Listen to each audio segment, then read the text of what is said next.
Do you hate being interrupted when you're trying to poop? If so, check out this deadbolt.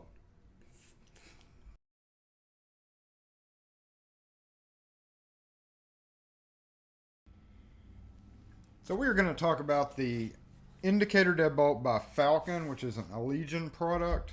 This is the D271 indicator by Thumb Turn Trim and 626 finish. It also comes in the Aura Bronze finish. And we're going to talk about some of the similarities and one of the quirks of installing this deadbolt. Now, typically you would see this deadbolt on a public restroom or an office restroom door. It may already have a handle lock on it, but sometimes people walk up to the handle and rattle on the handle, and it interrupts the person doing whatever they're doing. And people want a deadbolt installed that has an indication that somebody is actually in that room so that they do not get startled by the door rattling. And this is where this comes in. Now, if you already have a door with a deadbolt on it, you can simply remove the deadbolt and put this in. If you do not, you would have to drill and install the deadbolt. The instructions that come with it do come with the standard paper template for drilling and installing the lock, along with the installation directions for it. But let's get this out of the box and take a look at some of the features of this lock. This is a very good quality deadbolt. It comes with the high security strike cup and long screws and trim for that. The cup is designed to be used like this with all three long screws, including the one in the center, which gives you even further reach in.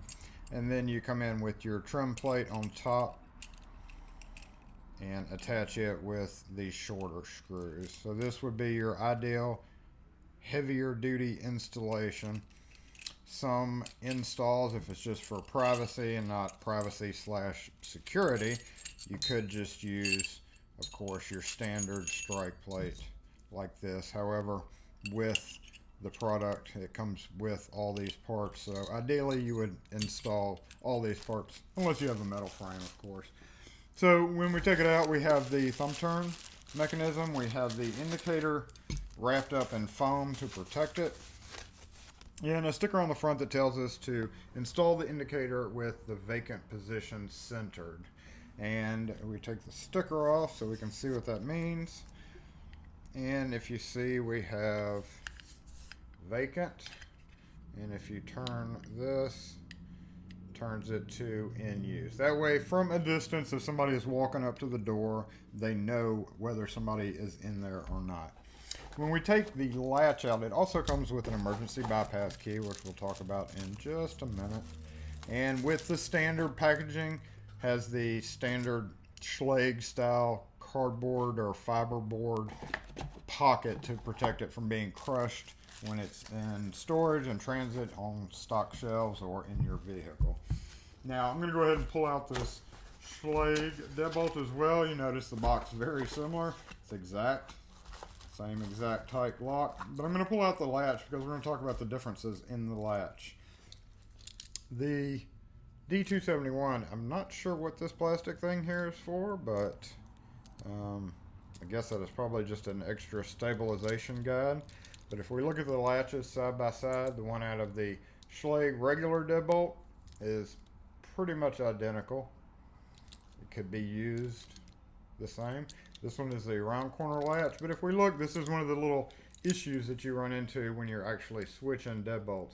If you will compare the two latches, we see that the Falcon one is definitely wider. So if you were taking this off and installing it into an existing prep, you are more than likely going to have to widen the mortise pocket on this, and you do that by simply, it would normally stand off like this, and you can simply grab a pen and draw along the edge, and get you a sharp chisel and take out that edge. And I've already done that on this one, save a little bit of time in the video.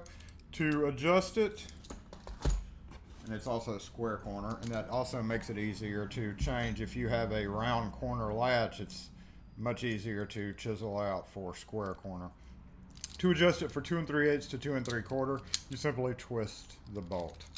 Short, 2 3/8, twist it, and it extends to 2 3/4. Our pocket here is 2 3/8, so I'm going to insert it in. We see the top of the latch says top conveniently enough, so we're going to put that in with it facing up. And I'm going to go ahead and screw our screws in here real quick. And I'm not going to install it fully because that would require cutting this bar, and I'm about to talk about the bar itself. In the directions, it does tell you for certain thicknesses of door to break the bar off at certain areas. The bar is what extends through from one side to the other when you turn the thumb turn. The bar is what controls the latch and is designed to be broken off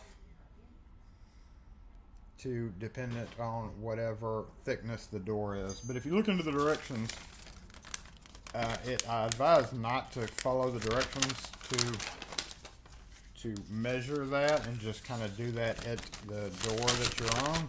Because if we look at the directions, it tells you to break off the bar as indicated.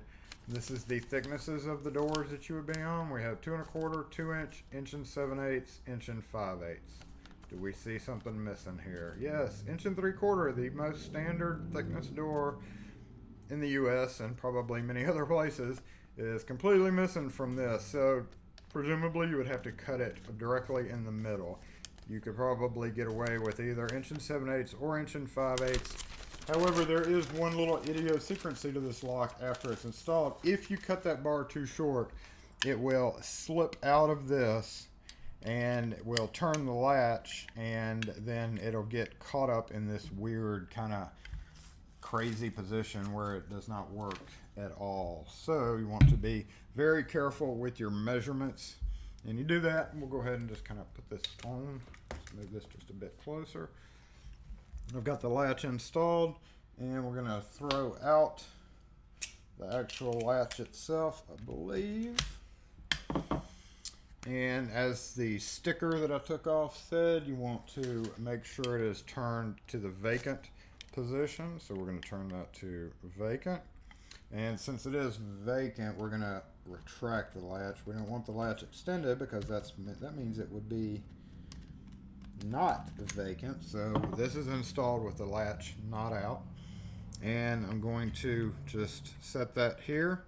When I run this bar through, it is going to intersect with this, and that is what turns it back and forth. So just so you have an idea here, go ahead and then we get our inner plate and we put it on. I didn't mention you can install this on an 1.5 inch hole because it's recessed to 1.5 inches, so anywhere from 1.5 inches to 1 or 2 1/8 inch standard hole will work for you. So let's go ahead and use these 2 mounting screws to mount the plate on the inside. I'm holding this on the outside with my hand here, in case you're wondering what I'm doing there. Go ahead and get this screw started so I can let it go. Alright, then we want to make sure it's turned appropriately. If you're mounting it on the inside, you can simply look through the inside and kind of make sure it's going in the hole at the right spot. You don't want to cross thread these screws. But we get it on, get it nice and snug.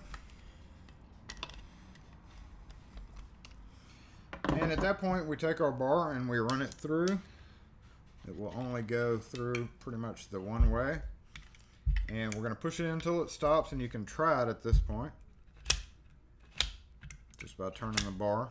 So with it extended, it's in use. With it retracted, it says vacant. So that is what would stop somebody from coming in. Now, not stop them from coming in, but would notify them somebody's in the door. Now, you will notice that this is pretty deep. You see how deep that thumb turn is? That is fully 1 inch deep.